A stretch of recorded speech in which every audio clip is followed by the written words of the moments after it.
رمضان کے مہینے میں قرآن کو نازل کیا گیا. یعنی قرآن کریم کی نص ہے اور احادیث مبارکہ ہیں کہ لیلۃ القدر جو ہے یہ رمضان میں ہے، اور رمضان کے آخری عشرہ کی آخری 5 راتوں میں ہے. بعض لوگ جو ہیں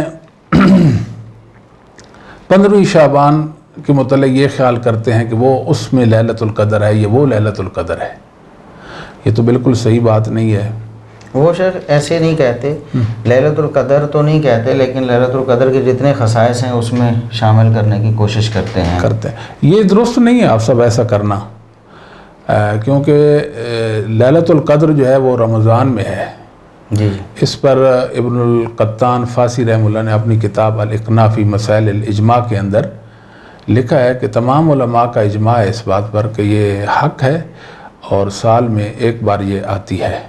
جی. اور یہ کہاں آتی ہے؟ یہ رمضان میں آتی ہے. قرآن سے ثابت ہے، حدیث سے ثابت ہے. تو لہذا 15 شعبان کی رات کو شب قدر قرار دینا بھی مناسب نہیں ہے، کیوں اس رات کی بطور خاص کوئی فضیلت نہیں ہے، اس رات میں کوئی خاص عبادت نہیں ہے. عام راتوں کی طرح وہ ایک رات ہے. تو اس رات کی جب کوئی خصوصیت ہی ثابت نہیں ہے شرعی دلائل سے، الخصوصیت لا تثبت الا بدلیل، کہ کسی بھی چیز کی کوئی خصوصیت ہے تو اس کو شرعی دلیل سے ثابت کیا جائے گا خصوصیت کو. تو اس بارے میں یعنی 15 شعبان کے متعلق اور اس کی عبادت کے حوالے سے اور اس کے اگلے دن روزے کے حوالے سے جتنی روایات ہیں وہ ساری کی ساری ضعیف ہیں، ناقابل عمل ہیں. تو ہمارے مطابق یہ لیلۃ القدر ہی شب قدر ہے. جی. یعنی لیلہ کا معنی عربی زبان میں لیلہ رات کو کہتے ہیں، اور شب قدر فارسی کا لفظ ہے شب، یعنی قدر والی رات. انا انزلناہ فی لیلۃ القدر، ہم نے قرآن کو لیلۃ القدر میں نازل کیا. وما ادراک ما لیلۃ القدر، آپ کو لیلۃ القدر کی عظمت کا کیا علم، اس کے شرف کا کیا علم ہے کہ اس میں کتنی برکتیں، کتنی رحمتیں اور سلامتیاں پنہا ہیں، آپ کو اس کا علم نہیں. تو صحیح بخاری میں امام سفیان بن عیینہ اور تغلیق و تعلیق کے اندر ان کا یہ قول باسند موجود ہے، اور علامہ فرا بھی یہ کہتے ہیں معانی القرآن کے اندر کہ وما ادراکا معنی یہ ہے کہ فقد عالمہ، جہاں بھی اللہ تعالیٰ نے نبی کریم صلی اللہ علیہ وسلم کے متعلق فرمایا وما ادراکا، آپ کو اس کا کیا علم، تو پھر اللہ نے آپ کو علم دے دیا، بتا دیا. وما یدریکا، جہاں کہیں بھی آیا فإنہ لم یعلمہ، پھر اللہ نے نبی پاک صلی اللہ علیہ وسلم کو اس کے متعلق نہیں بتایا. جیسے قیامت کے متعلق وما یدریکا، تو اللہ تعالیٰ نے ایگزیکٹ جو قیامت کے وقوع کا جو علم ہے وہ نبی پاک صلی اللہ علیہ وسلم کو نہیں دیا، وہ کسی کے پاس نہیں. البتہ اشرات الساعہ، علامات جو قیامت کی ہیں وہ بیان کر دی ہیں. فرمایا کہ آپ کو کیا علم کہ اس رات کی کیا عظمت ہے. لیلۃ القدر خیر من الف شہر، یہ 1000 مہینوں سے بہتر رات ہے. یعنی وہ 1000 مہینے جن میں لیلۃ القدر نہیں ہے ان کی عبادت اور اس ایک رات کی عبادت ان 1000 مہینوں کی عبادت سے بہتر ہے. جی. اتنی فضیلت، یعنی یہ کل 83 سال 4 مہینے عبادت یہ بنتی ہے. جی جی جی. اور ساتھ فرمایا تنزل الملائکۃ والروح فیہا باذن ربہم من کل امر، کہ یہ وہ رات ہے لیلۃ القدر. اس کی برکت کی ایک وجہ اور سبب کیا ہے کہ فرشتوں کا نزول ہوتا ہے.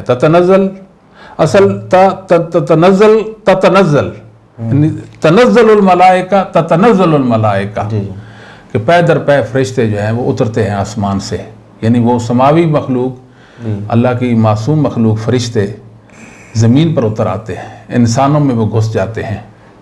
خیر کی جہاں مجالس منعقد ہوتی ہیں وہاں، کیوں کہ اس رات بکثرت قرآن کریم کی تلاوت ہوتی ہے. اللہ کا مومن بندے زیادہ سے زیادہ قرآن کریم کی تلاوت کرتے ہیں، عبادت میں وقت گزارتے ہیں، دعائیں کرتے ہیں، اللہ کی تسبیح بیان کرتے ہیں وغیرہ وغیرہ. تو فرشتے اتر آتے ہیں. اصل سبب تو قرآن کریم کی تلاوت ہے. والروح فیہا، جبرائیل امین بھی آتے ہیں اس رات، ان کا بھی نزول ہوتا ہے. تو اللہ تعالیٰ نے بطور خاص جبرائیل کا ذکر کیا کہ وہ بڑے شرف و عزت والے معمولی حیثیت کے فرشتے نہیں ہیں، بہت عظمت والے وہ فرشتے ہیں، فرشتوں میں ان کا بڑا مقام ہے، بِإِذْنِ رَبِّهِمْ، اپنے رب کے اذن کے ساتھ۔ تو اللہ تعالیٰ کا یہ اذن کونی ہے۔ فرمایا من کل امر، تو علماء لکھتے ہیں کہ من بمعنی با ہے، بکل امر، بالکل تو اللہ رب العالمین کے ہر ایک حکم کے ساتھ، وہ حکم اللہ کا کون سا ہوتا ہے، کون سے احکام لے کر آتے ہیں، کون سا امر لے کر آتے ہیں، امر تک قدری ہے، اب یہ مبہم ہے، ہمیں علم نہیں ہے، بس اللہ نے خبر دی ہے کہ میرے فرشتے میرے حکم کے ساتھ اترتے ہیں، بس ہم ایمان لے آئے۔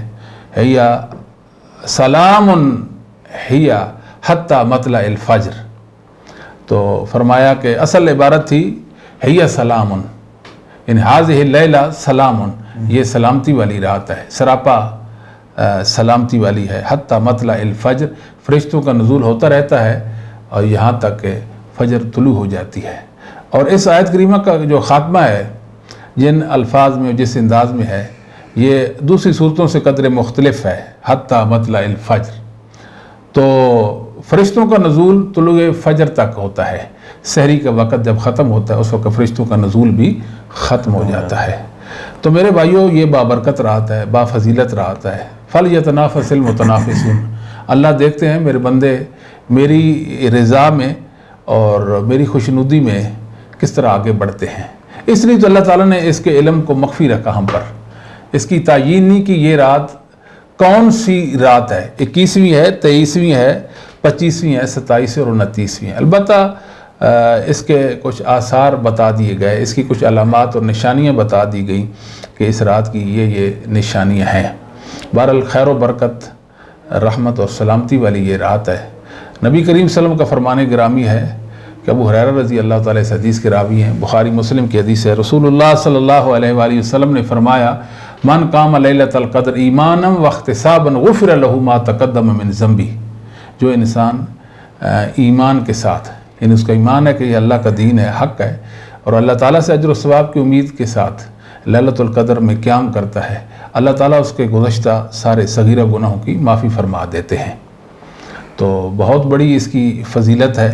خود نبی کریم صلی اللہ علیہ وسلم کے متعلق آپ نے سن رکھا ہوگا کہ آپ آخری عشرہ میں بڑی مستعدی کے ساتھ عبادت جو ہے وہ سر انجام دیتے تھے۔ اے قضا اہلہ، اپنے گھر والوں کو، بیویوں کو، ازواج مطہرات کو بھی آپ بیدار رکھتے تھے اور خود بھی آپ عبادت کرتے تھے۔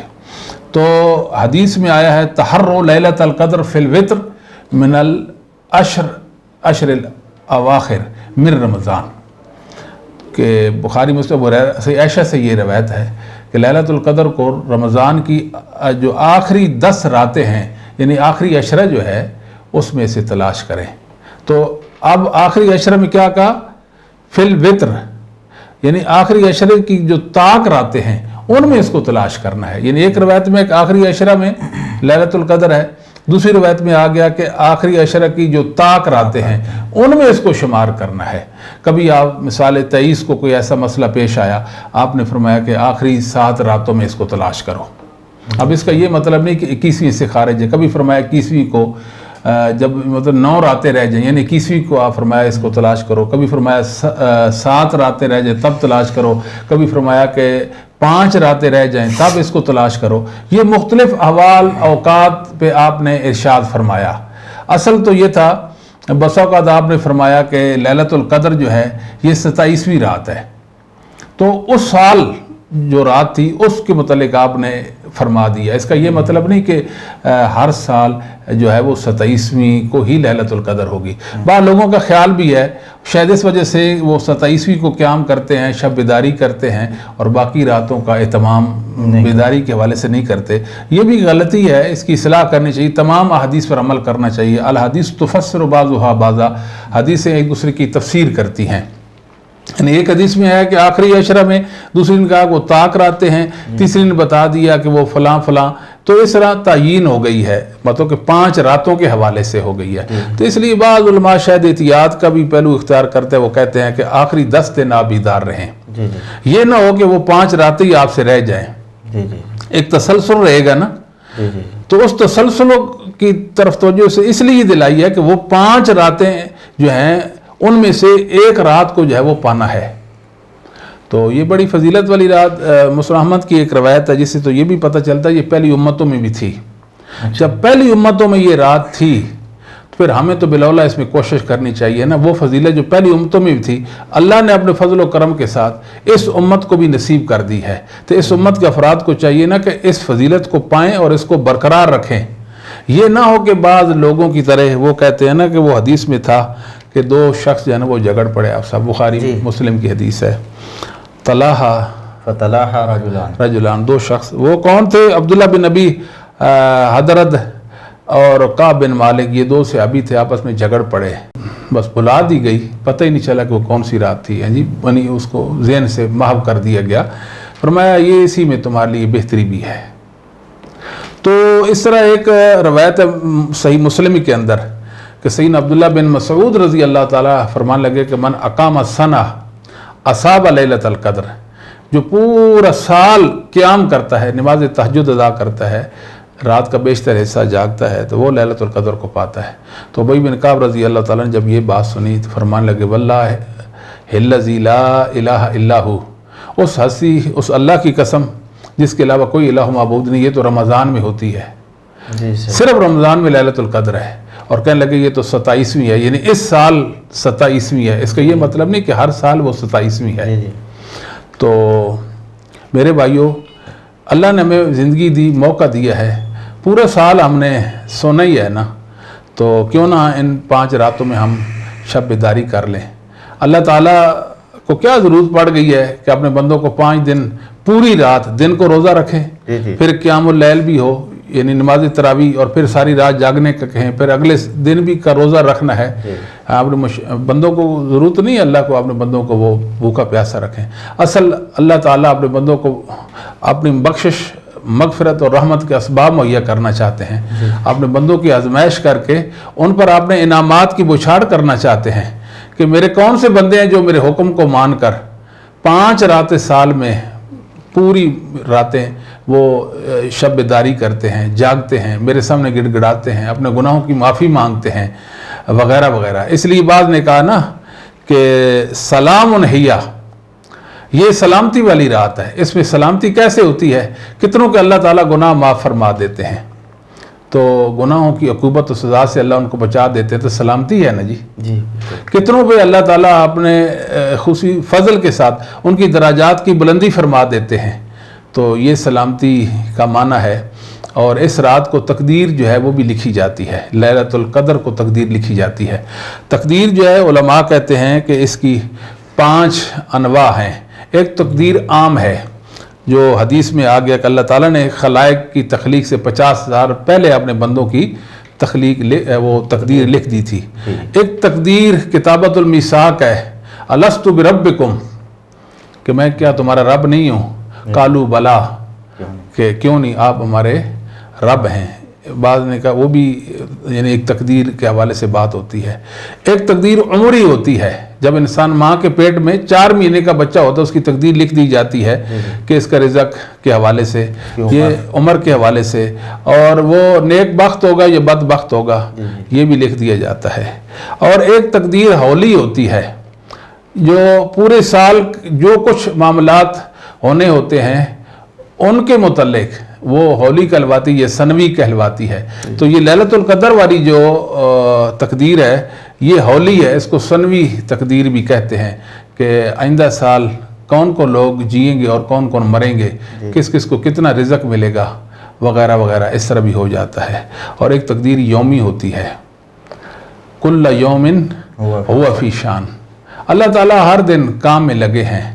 جی کتنے لوگ ایسے ہوتے ہیں جن کے گناہوں کو اللہ معاف کر دیتے ہیں اس دن، کتنی کی درجات کی بلندی فرماتے ہیں وغیرہ وغیرہ، اس طرح کے معاملات ہوتے ہیں۔ بہرحال تو اس رات تقدیر لکھی جاتی ہے، لیلۃ القدر کو تقدیر لکھی، اس لیے اس کو لیلۃ القدر کہتے ہیں، تقدیر والی رات۔ اس رات تقدیر لکھی جاتی ہے، یا لیلۃ القدر کا معنی فضیلت والی رات۔ ہر 2 حوالے سے دیکھا جائے تو اس کی بہت زیادہ اہمیت ہے، اس کی فضیلت ہے، تو لہذا اس رات کو اہتمام کے ساتھ زندہ کریں اور اجر و ثواب پائیں۔ اس رات کو کوئی خاص ذکر نہیں ہے، سیدہ عائشہ رضی اللہ تعالیٰ سے جو مروی روایت ہے ترمذی وغیرہ کے اندر، اللہم انکا اللہم انکا عفو تحب العفو فاعف عنی. یہ روایت اس کی 3-4 سندیں ہیں، ساری کی ساری ضعیف ہیں. ترمذی والی میں تو عبداللہ بن بریدہ جو ہے اس کو عائشہ سے سماع ہی نہیں ہے. امام نسائی، امام درقطنی وغیرہ یہ کہتے ہیں. بعض کہتے ہیں جی عبداللہ بن بریدہ مدینہ میں رہتے تھے، عائشہ مدینہ تو لقاء سماع ممکن ہے. تو اللہ رب العالمین نے حدیث کی علتیں محدثین پر کھول دی تھی. ان کو پتہ تھا امام نسائی، امام دارقطنی کو یہ مدینہ میں رہتے ہیں اور سماع لقاء ممکن ہے، مگر یہ علت اللہ نے امام نسائی، امام دارقطنی پر کھول دی، واضح کر دی کہ انہوں نے سماع نہیں کیا ہے. اور اس طرح ابن ابی شیبہ میں سید عائشہ رضی اللہ تعالیٰ سے یہ روایت موقوفاً بھی آتی ہے کہ وہ یہ پڑھا کرتی تھیں. تو وہ روایت جو ہے وہ بھی ضعیف ہے، ثابت نہیں ہے. یعنی اس میں کوئی خاص دعا نہیں ہے. آپ دین دنیا کی بھلائی سے کے متعلق جو بھی دعا ہے وہ کر سکتے ہیں. اپنے اللہ سے التجائیں کریں، دعائیں کریں، اللہ کا ذکر کریں، اس کی تسبیح جو ہے وہ، اور قرآن کریم کی تلاوت، اور اس رات زیادہ سے زیادہ خرچ بھی کریں اللہ کی راہ میں. اس سے یہ ہوگا کہ آپ کے دل کو رکت نصیب ہوگی، اللہ کے ہاں آپ کا مقام مرتبہ بڑھے گا، اللہ کا قرب نصیب ہو جائے گا کہ بہت سارے اعمال بر، اعمال خیر آپ اس رات کو سر انجام دیں. تو یہ بہت بڑی بات ہے. تو بعض لوگ جو ہیں اس کی 27ویں کو عمرہ کرنا کوئی فضیلت سمجھتے ہیں کہ جی میں نے 27ویں کو عمرہ کیا، اس کی کیا فضیلت ہے؟ مطلب طاق رات میں عمرہ کرنے کی تو کوئی فضیلت نہیں نا، کوئی خاص فضیلت نہیں، خاص فضیلت نہیں. اور اس کو عمرے کو 27ویں رات کے ساتھ خاص کر دینا، باہر سے ہمارے کہنے کا ہمارا مدعا یہ ہے، یہ کوئی فضیلت کی بات نہیں ہے کہ کسی عمل کو کسی جگہ کے ساتھ، کسی وقت کے ساتھ خاص کر دیں. یہ اللہ اور اس کے پاک نبی صلی اللہ علیہ وآلہ وسلم کا کام ہے، ہمارا کام نہیں ہے. تو بہرحال اس طرح نہیں کرنا چاہیے. بعض ہماری مساجد میں، یعنی اہل حدیث مساجد میں بالخصوص یہ دیکھنے میں آتا ہے کہ لمبی لمبی تقاریر اور جلسے اور اس طرح کا سلسلے ہوتے ہیں. ہمارے مطابق یہ ہے کہ اس طرح کے سلسلوں سے مجتنب رہنا چاہیے. 5 راتیں ان میں آپ عبادت میں گزاریں، باقی جو راتیں ان میں جلسہ کر لیں، کوئی حرج نہیں، اچھی بات ہے. دعوت تبلیغ کا کام بھی ہونا چاہیے. جو معتکفین ہیں وہ بھی کچھ بات سن لیں گے خیر کی. ویسے بھی لوگ مسجدوں میں رمضان مبارک کے آخری عشر خصوصاً مسجدوں میں حاضر ہوتے ہیں، تو ان کو فائدہ ہو جائے گا. ہم اس حق میں ہیں کہ ان کو دعوت تبلیغ ہونی چاہیے، مگر ساری رات درس و تدریس اور وعظ و نصیحت کی مجلس میں ہی گزر جائے تو یہ مناسب نہیں ہے. ہاں کوئی عالم ہو، آدھ پونا گھنٹہ اگر کوئی نصیحت واعظ کرنا چاہے تو کر سکتے ہیں. پوری رات پڑی ہے نا، تو کچھ عبادت میں وقفہ بھی آ جاتا ہے. اور یہاں ایک اور بات بھی بتاتے ہیں کہ بعض لوگ جو ہیں 8 تراویح پڑھ لیتے ہیں، پھر وتر نہیں پڑھتے. وہ سمجھتے اب 3 وتر ہیں، یا اب ہم نے ان میں عبادت کرنی ہے اور قیام کرنا ہے. اب آپ نے آپ کو پابند نہ کریں اس میں. 8 رکعت تراویح پڑھ لی، 1 وتر پڑھ لیں، 5 پڑھ لیں، 7 پڑھ لیں، 9 پڑھ لیں، یہ اختیار ہے ہمیں. اس کے بعد جتنا جی چاہے عبادت کریں.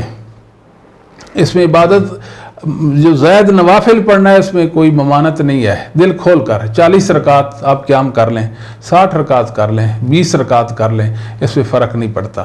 یعنی بعض پریشان ہو جاتے ہیں نا، مثال کو قیام کرنا ہوتا ہے جی اب ہم نے وتروں کی 3 رکعتوں میں ہی اتنے پارے پڑھنے ہیں، وہ خواہ اپنے آپ کو سختی میں ڈال دیتے ہیں.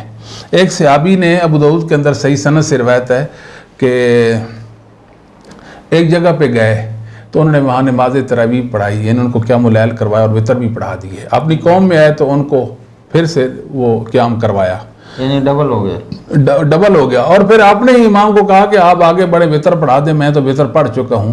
ایک رات میں 2 بار لا وتران فی لیلہ، ایک رات میں 2 بار وتر نہیں ہے.